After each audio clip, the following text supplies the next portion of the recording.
One of my favorite sayings is that close only counts in horseshoes and hand grenades. Reed over at Manifestations of Imagination recently had a video, which I'll link to down below, about your back-out plan.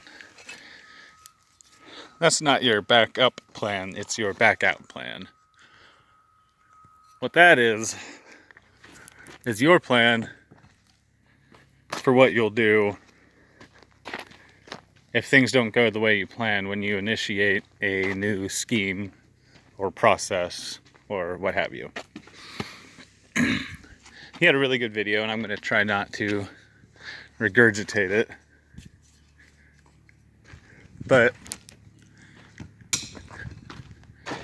the premise was,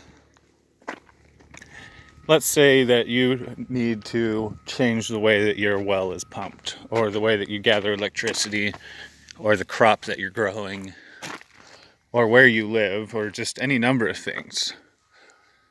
Let's say that you need to go cooperate with another group for a season and live where they live.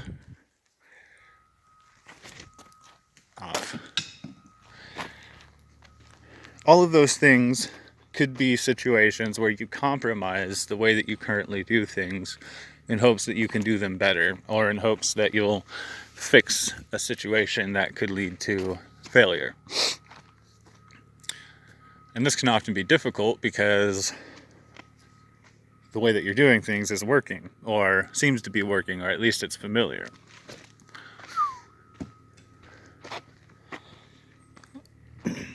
But sometimes you do have to make a change. But when you're in a situation where you're living on the edge in a subsistence society,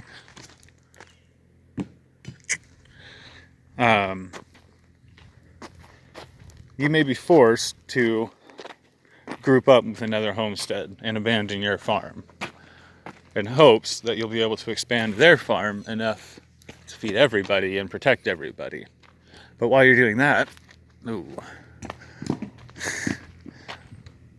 you're not tending your farm. So if something goes wrong there, or if there's some social problems or whatever, you're up a creek without a paddle. A lot of prepper groups talk about having vehicles that they could cannibalize. Have you ever tried to work on a vehicle and not had to go to the auto shop, or tried to build a shed, even if you thought you knew every screw and every piece of wood that would have to go into that shed, and bought it all ahead of time? Have you ever done that without having to go to the store 8 times? Maybe I should just stop right now. Can you imagine taking apart 4 vehicles and not having enough to make one afterwards? Because I can definitely imagine that. Or firearms or what have you. And then once you've taken them apart, there's no putting them back together. Not without needing something. Maybe something you don't have.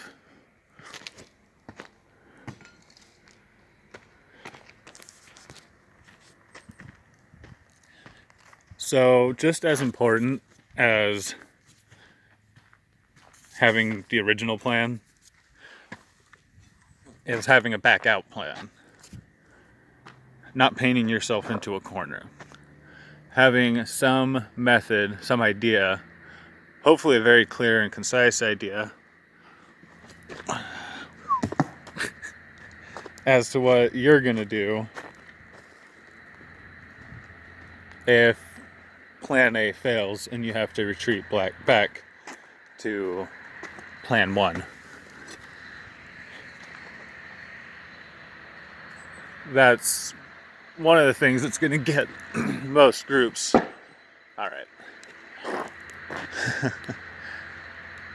Before anything else. Isn't some wild card factor coming out of left field, or some other group coming to kill them. It's instituting some new system and investing too much of their resources in it and having it fail and not being able to go back to the way things were. So I really wanted to continue this conversation once Reed had started it, because I really do think that our own failed attempts at things are going to be our greatest downfall, more than outside threats, whatever they may be. Because, like it or not, a lot of us are full of false confidence that comes from living in a world where everything is available to us at our fingertips. We have no conception of what it's like to truly be on our own, with absolutely no society or industry around. And in those conditions, a failed plan means death. You didn't just go out onto the frontier and build a homestead and give up. There wasn't an Oregon Trail going back the other way. And if there was, it wasn't nearly as successful as the one coming out. You did that knowing that if you failed, you died. You and your family. You knew it with a certainty. And you had a very good appreciation of how many happenings or circumstances could guarantee failure. How many slip-ups and mistakes had the potential to cause the death of you and your family.